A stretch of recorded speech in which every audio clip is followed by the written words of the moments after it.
Assalamualaikum warahmatullahi wabarakatuh. Asyhadu an la ilaha illallah wahdahu la syarikalah wa asyhadu anna Muhammadan abduhu wa rasuluh. Amma ba'du. Maryam itu seorang wanita yang sangat solihah, dan beliau pun dipilih Allah menjadi seorang nabi. Beliau pun disuruh rukuk dan sujud, dan beliau pun ini berdakwah kepada kaum di mana beliau hidup.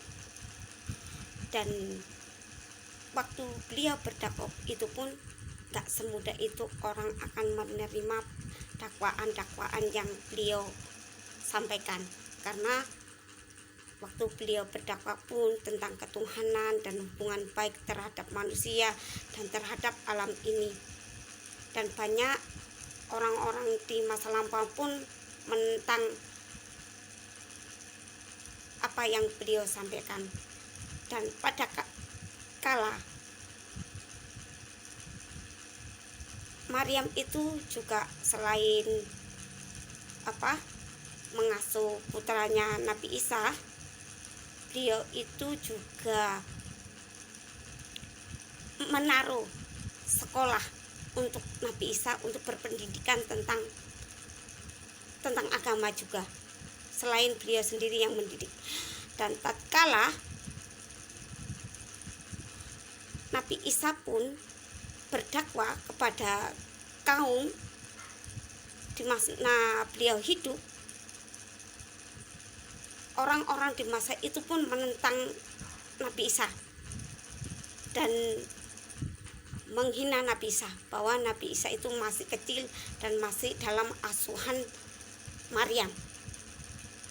Dan Nabi Isa itu pun juga berkata kepada kaumnya bahwa beliau itu adalah utusan Allah untuk menyampaikan risalah Allah. Maryam itu seorang yang sangat solihah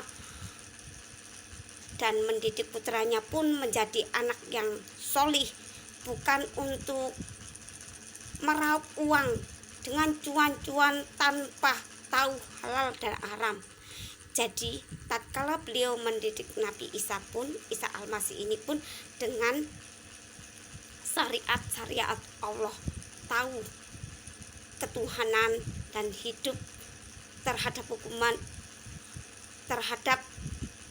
hubungan baik terhadap manusia dan terhadap alam, dan diajarkan halal dan haram, sehingga Nabi Isa Al-Masih ini pun dipilih oleh Allah jadi seorang nabi. Jadi Nabi Isa itu dididik oleh Maryam dengan syariat agama, dan akhirnya pun Isa Al-Masih ini pun dipilih jadi seorang nabi. Maka kita contoh kepribadian Maryam itu mendidik putranya itu bukan untuk cuan-cuan di dunia ini, untuk cari nama, akan tetapi beliau mendidik putranya itu tahu tentang ketuhanan dan tahu hubungan manusia dengan manusia lain, dan tahu hubungan manusia dengan alam ini, dan tidak hanya cuan-cuan saja, akan tetapi tahu batas halal dan haram. Tidak semua dihalalkan jika itu haram, dan haram pun akan dikatakan haram kalau itu haram. Itu tatkala dipilih jadi seorang nabi itu nggak ujuk-ujuk dari bayi sudah dipilih jadi seorang nabi, dan nggak ujuk-ujuk suka-suka Allah manusia itu dipilih menjadi seorang nabi. Tapi manusia itu harus mempunyai kriteria pantas untuk dipilih jadi seorang nabi, yaitu manusia yang mau menggunakan akal sehatnya untuk melihat kebenaran. Maka manusia itulah yang akan dipilih menjadi seorang nabi tatkala Allah belum menutup nubuatan. Tatkala Nabi Isa Al-Masih ini dipilih oleh Allah jadi seorang nabi, menjadi seorang utusan, itu berdakwah kepada kaumnya pun mendapat tantangan yang begitu berat. karena mereka menganggap remeh, bukan ramah ya, tapi remeh terhadap Nabi Isa ini, karena Nabi Isa ini dikatakan masih bayi, masih dalam gendongan Maryam, dalam asuhan Maryam. Tapi karena asuhan Maryam ini benar, mendidiknya ini benar, maka Isa Al-Masih ini menjadi seorang yang terpilih, dipilih oleh Allah, menjadi seorang rasul, menjadi seorang nabi, karena mempunyai kriteria yang pantas dipilih menjadi seorang nabi dan menjadi seorang rasul.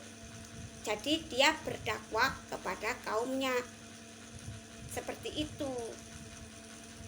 Orang tua yang baik selalu berdoa dan berusaha supaya anaknya menjadi anak yang solih, dan orang tuanya pun memberikan contoh yang solih dan mengajarkan kebenaran-kebenaran dari ayat-ayat Allah.